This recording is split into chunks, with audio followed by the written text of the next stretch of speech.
Dami kong pinapangarap abutin, mga bagay na hindi ko balak angkinin. Tiwala sa proseso, kailangan di mainipin. Bigay mo ang lahat habang kompleto pa ang ngipin. At kung ako naman ang tatanungin, anong plano ko bago ako maging anghel? Gusto ko umasenso para di na nabibitin sa mga bagay na gusto ko lang din na sulitin. Gusto ko maglakbay, lumipad, mawala, pumunta sa lugar na hindi kabisa. Ayos lang mag-isa, huwag ka mabalisa. Malay mo bukas makalawa, ayos na.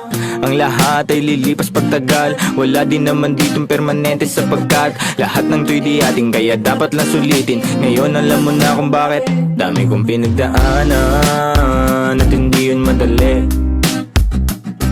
Pero kahit na ganun ay mas pinili ko pa rin ang umiti, kasi napakaikli lang din naman ang buhay. Ang bilis ng sandali, mas mabuti na sulitin na saya imbis na puro pigate.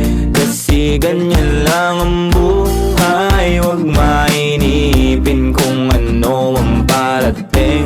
Huwag masyadong isipin, may mangyari mang mali, lang kang dapat sisihin. Paano ka magbabawi?